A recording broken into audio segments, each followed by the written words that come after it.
Greg Abbott, he is holding a news conference. Let's listen in. Out in a lot of detail because, as you know, there's a lot going on. I will be discussing what is going on in Houston, but also we'll be covering the ongoing challenges that we are dealing with in other parts of the state. Let me start with the weather. You all probably know and have seen a lot of briefing about the weather. One thing that we are dealing with, there's basically a triangle of ongoing rain that stretches, one tip of which would be the Corpus Christi area up to Travis County, over to Chambers County, and then back to Corpus Christi. Parts of those regions will continue to receive incredibly heavy rain that will lead to even more flooding and more danger for Texans. Houston and so many other areas in that region will sustain heavy rainfall. I realize there's a lot of focus on Houston right now. It's important not to forget the challenges that people in the counties outside and around Houston are suffering because of the immense rainfall. That includes, in particular, Liberty County and Brazoria County. Texans need to be prepared for more rainfall tonight, on occasion, very heavy rainfall. We want to emphasize the importance when there is heavy rainfall, when there is flooding, the importance of staying off the road. If you drive into water, you're taking your life into your own hands. Always try to seek the high ground, whether you're on ground or in a building.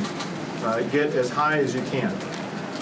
And try to avoid going outside if you don't need to, if you're dealing in a location that has rising water and heavy rain. This likely is going to be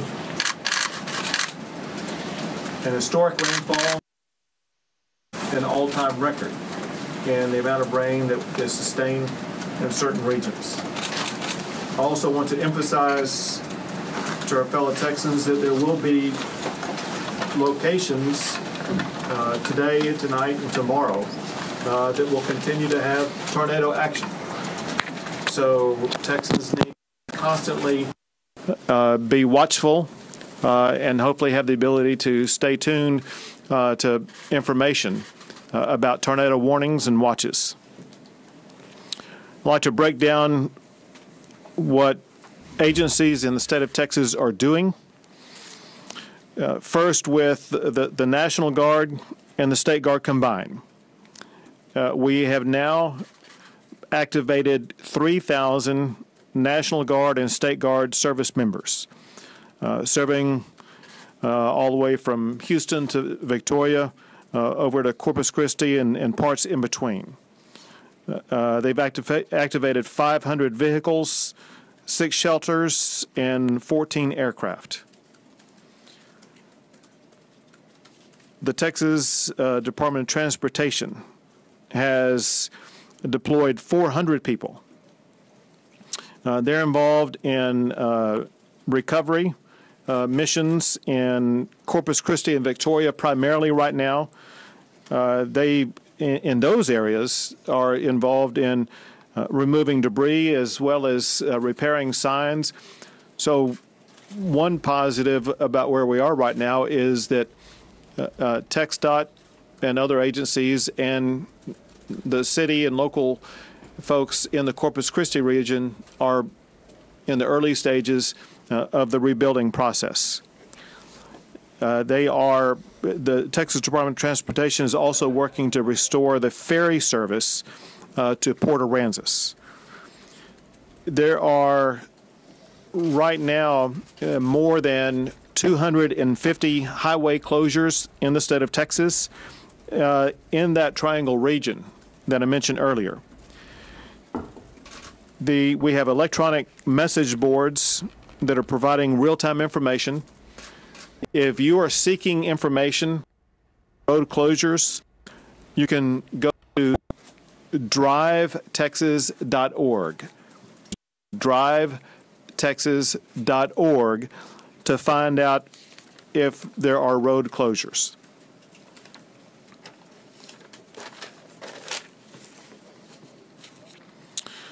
The report from the Public Utilities Commission is that there are 316,000 outages, which is less than I reported yesterday, but that does not include any update from Houston today.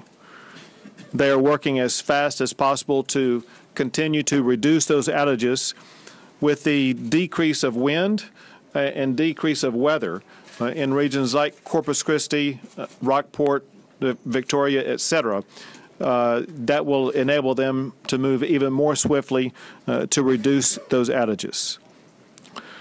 The Texas Commission on Environmental Quality, TCEQ, is working in particular most acutely on the Corpus Christi water samples to help them get off of boiling water, which they hope will be coming fairly soon.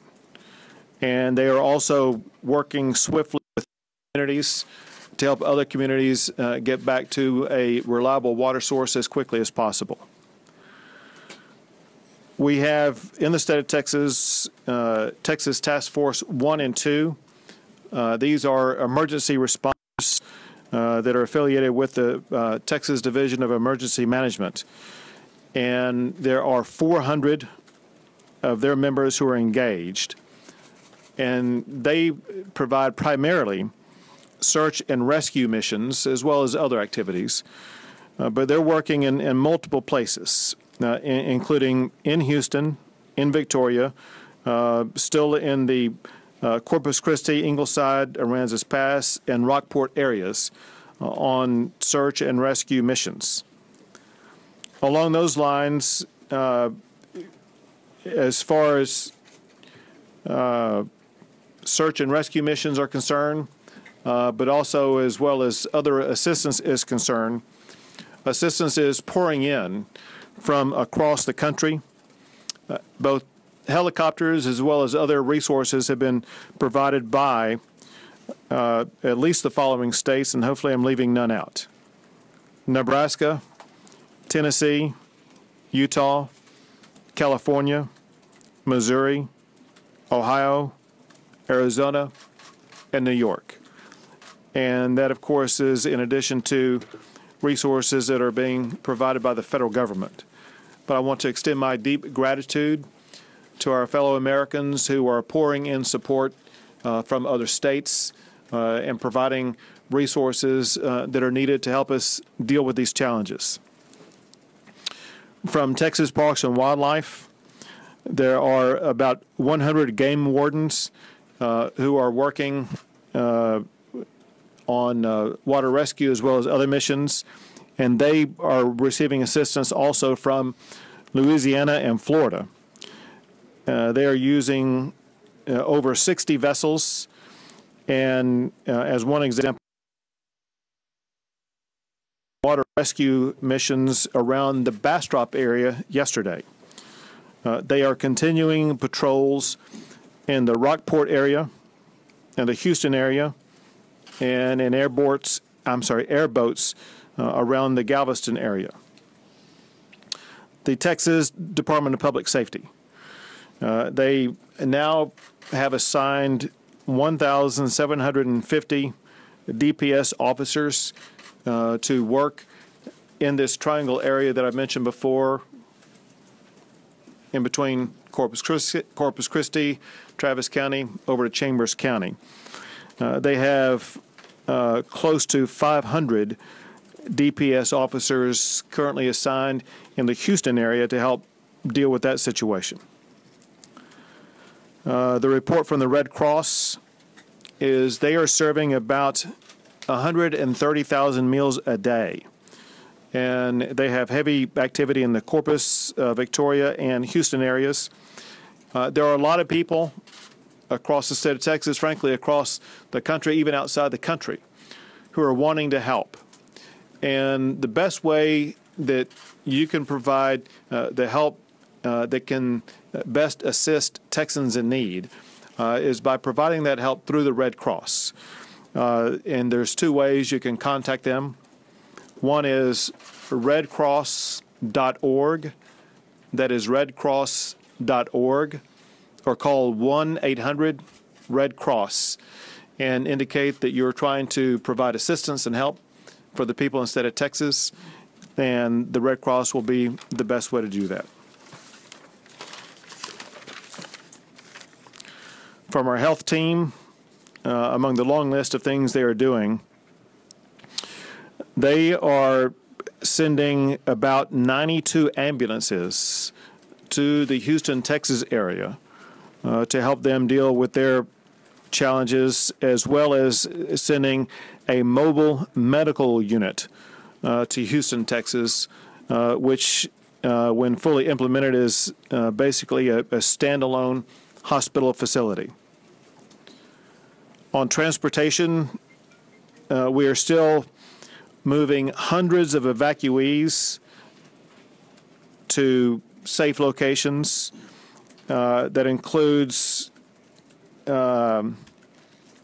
adding evacuation routes from Brazoria County, 25 buses. There are 60 buses at Tully Stadium in the Houston area that are staged for evacuation purposes, and they will take assignments from the local authorities for the appropriate location to go to evacuate people who need to be evacuated. From our communications department, a DPS communications trailer has been set up in Rockport for all first responders.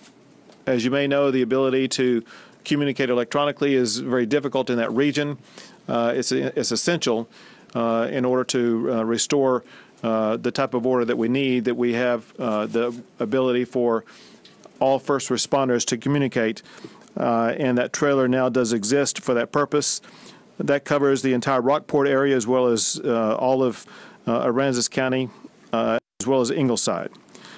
They're also setting up a communications operation in Brazoria County, as well as in Harris County, and working the best they can to restore cellular communications. To give you a breakdown example of some activity in the coastal region.